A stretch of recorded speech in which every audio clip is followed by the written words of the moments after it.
Hello and welcome to the Tabletop Games blog Digital Eyes episode. It was panic stations, everyone for themselves.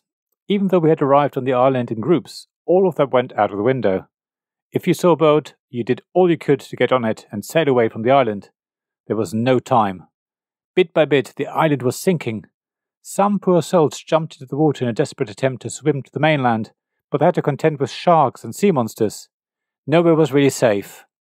All we could do was survive. Escape from Atlantis by Stronghold Games.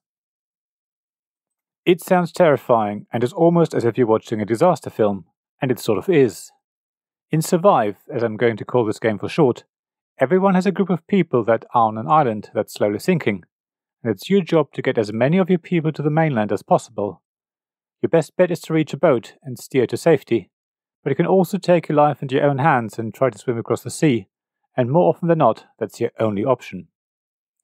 The island is made up of different terrain tiles representing sand, jungle and hills, which in turn stands in for low ground, middle ground and high ground. The low ground is going to be near the sea and therefore likely to be near a boat. It's prime land for your people to be, but it's also the terrain that's going to be swallowed up by water first. The middle ground is a bit further away from the water, but there's usually time to race past other people and make it to the relative safety of a boat, even if you might have to wait a little longer to find your opportunity. At least, you're not going to be one of the first to land in the water and have to fight off sharks and sea monsters with your bare hands, which is futile of course, and you'll die trying. The hills are the last to go, but they're also much further in the centre of the island, making it much harder to get to a boat early on. However, sometimes it's worth waiting for longer, hoping that the early boats will be bait for the attacking sea creatures, leaving a clear path for you to make it to safety with your people. It's all pretty straightforward so far, but the game isn't that simple. On your turn, you decide which meeple to move across the island, or which boat to steer, assuming you have the most meeple on it, or even which of your swimming meeple to push one hex space towards safety, or away from danger. However, the other thing you do on your turn is decide which part of the island sinks next, thereby probably dropping someone into the water, maybe even summoning a shark that gobbles them up straight away. It can be brutal for another player, but feel great for yourself. Similarly, it feels great when you roll the dice that decides which sea creature you can move, and get to push other people off a boat or even destroy them and the boat in one fell swoop.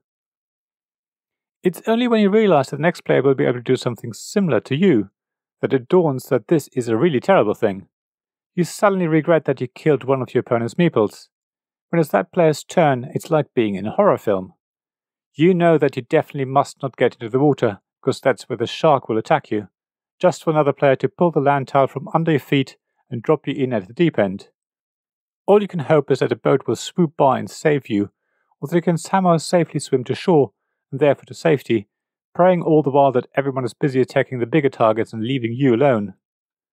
Survive is absolutely ruthless because it's so high on player interaction. Everyone is literally out for themselves.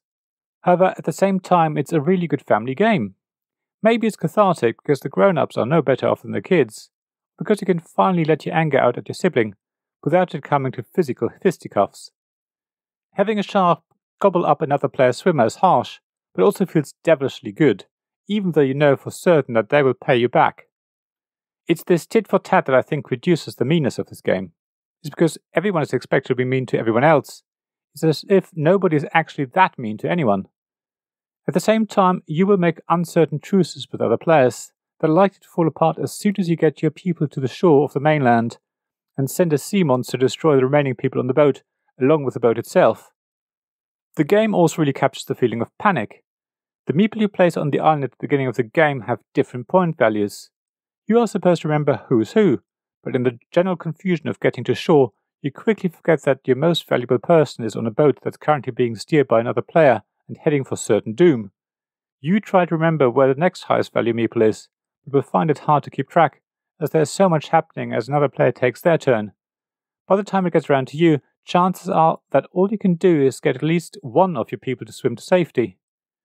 Let me finish by saying that I always only played the game digitally, so I can't attest to the quality of the components or how the experience changes when you remove physical island tiles and drop real meeples into the water, or have shark meeples gobble up one of your opponent's survivors.